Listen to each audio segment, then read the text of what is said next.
This video is sponsored by Proco. I'm the Apple Pencil. I'm the Wacom Stylus. And we're gonna fight it out. But in a nice way. Yeah, only fight with words. Is that an eraser on your butt? Yeah, it is. OMG, I love it. Welcome to SmackDown, the show where we take two pieces of tech and have them duke it out in a battle to the death. The death? I didn't sign up for this. Welcome, Stylus. Introduce yourself to the audience. Hi. Okay, Apple Pencil, would you introduce yourself? I set the standard for how drawing, marking up documents, and even filling in text fields should feel. Intuitive, precise, and magical. That's enough. I think we're ready for the first question. All right, here we go. Which one of you has a battery? Apple Pencil. Me.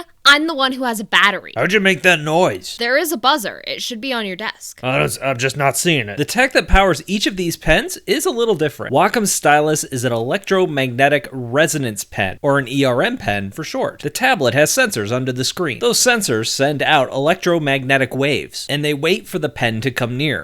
Yes, Wacom Stylus. I found the buzzer. It's the big red button here. The Wacom pen has no battery or power source, but it does have a copper coil inside. When it gets near those electromagnetic waves, it can use them to generate a tiny charge. It uses that charge to power a small sensor to calculate the pressure, sensitivity, and the tilt data, and then to transmit that data back to the tablet. The Apple Pencil, on the other hand, has a battery, hence the funny charging port. Hey, don't pin that on me. I haven't charged like that in years. I need to be recharged after use, but on most iPads, you can just set me along the side of your iPad to recharge. The iPad screen also has sensors underneath it to detect the pen's location. The pencil itself and the pencil tip detects things like force and tilt when it's pressed up against the screen. And the Apple Pencil is also paired to the iPad via Bluetooth. Even though the end result of drawing with these styluses are very similar, these differences lead to different features. For example, the Wacom pen can hover over your screen and you can see the cursor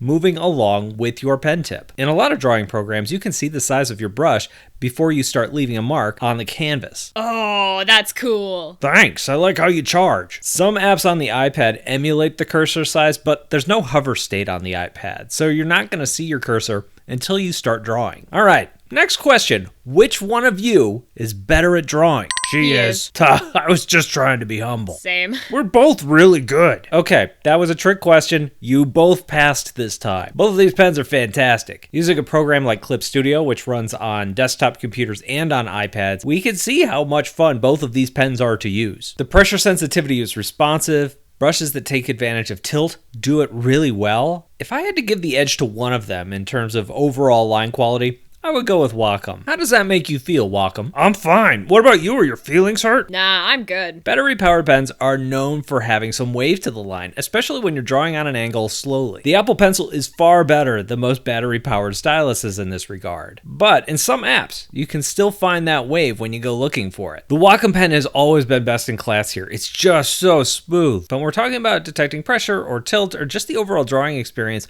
both of these pens rock. Okay, we're on to the next question. Who is the sponsor of today's video? Wacom? Nope. Apple? No, it's Proco. Proco?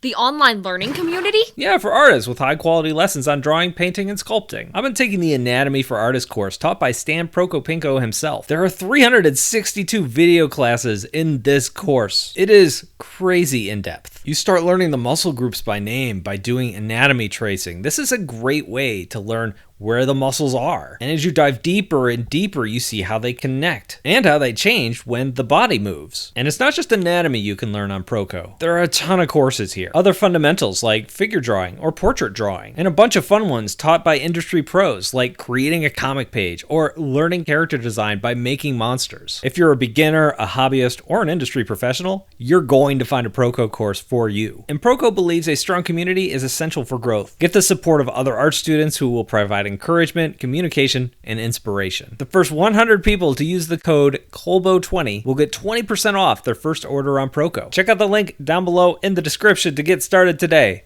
Thanks for sponsoring Proco. All right, next question. Who has more buttons? Me, I do. I have more buttons. I want an eraser butt.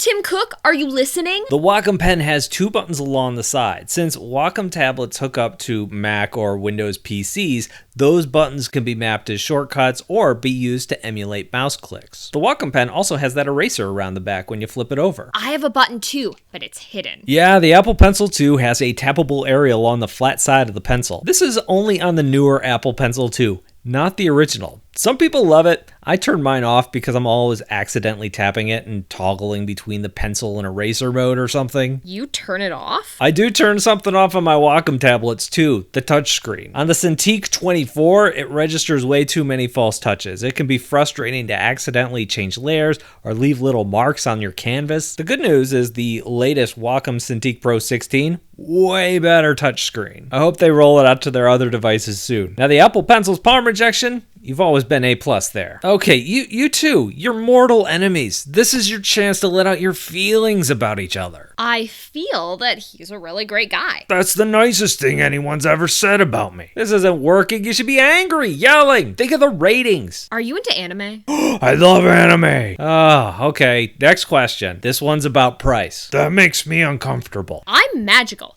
Magic don't come cheap. Why are both of you so expensive? Anybody want to take that up?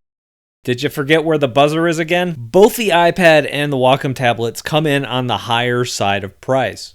Especially with their high-end pro-level products, the price really gets up there. I offer an iPad with the old pencil at a lower price. I also have some more reasonably priced products.